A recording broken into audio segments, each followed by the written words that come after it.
Labour కోడ్లని అమలు చేయాలని November 21వ తేదీ కేంద్రం ఎగ్జిక్యూషన్ ఆర్డర్ ఇచ్చింది.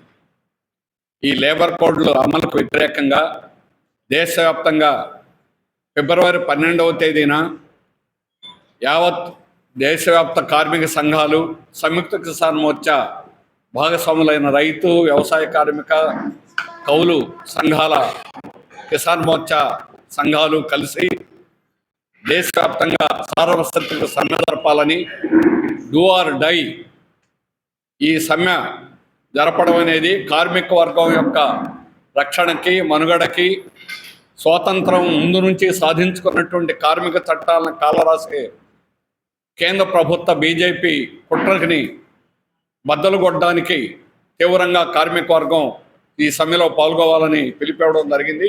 4 లేబర్ కోడ్లు కానీ అమల్లోకి వస్తే కార్మిక సంఘాలు పెట్టుకోవడానికి ఉండదు, సమ్మె చేయడానికి ఉండదు.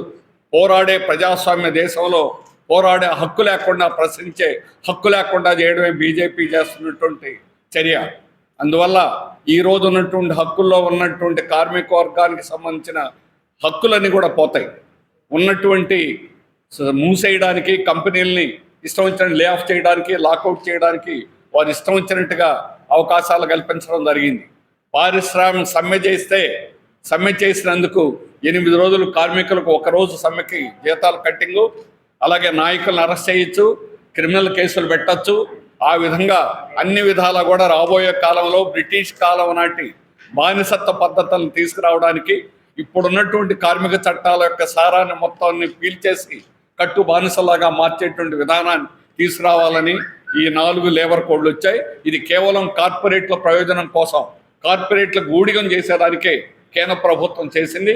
రాష్ట్ర ప్రభుత్వం ఇప్పుడు ఉన్నటువంటి తెలుగుదేశం ప్రభుత్వం దానికి చేతులైతే పార్లమెంట్లో ఆమోదించింది, వైఎస్ఆర్ పార్టీ కూడా పార్లమెంట్లో ఆమోదించింది. అందువల్ల ఈ ప్రభుత్వాలు, రాష్ట్ర కేంద్ర ప్రభుత్వాలు కలిసి కార్మిక వర్గాన్ని, శ్రమ చేసేవాడిని, కష్టజీవులను అణిచేటువంటి ప్రయత్నం ఇది. అందుకని దీన్ని తీవ్రంగా వ్యతిరేకిస్తూ దేశవ్యాప్తంగా ఫిబ్రవరి 12వ తేదీ సమ్మె చేయాలని కార్మిక వర్గానికి యావత్తు పిలిపిస్తున్నాం.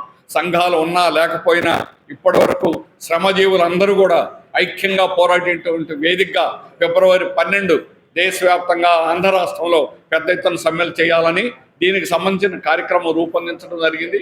28వ తేదీలోపు అన్ని జిల్లాల్లో కూడా సదస్సులు జరపాలని, 23వ తేదీ నుంచి స్ట్రైక్ నోటీసులు ఇవ్వాలని, 9, 10 తేదీల్లో విస్తృతంగా సమావేశాలు జరిపి అన్ని చోట్ల ర్యాలీలు, స్కూటర్ ర్యాలీలు జరపాలని, 12వ తేదీన పెద్ద ఎత్తున సమ్మె చేయడమే కాకుండా సమ్మె చేసిన కార్మికులంతా రోడ్డు మీదకు వచ్చి నిరసన తెలియజేయాలని, దీనికి యావత్ ప్రజానీకం సహకరించాలని, షాపు లాంటి వారు మూసేయాలని, రాజకీయ పార్టీలు, ప్రజా సంఘాలు అందరినీ కూడా ఈరోజు రవాణాతో సహా అన్నిటిని కూడా ఈ సమ్మెలో పాల్గొని జయప్రదం చేయాలని పిలిపిస్తున్నాం.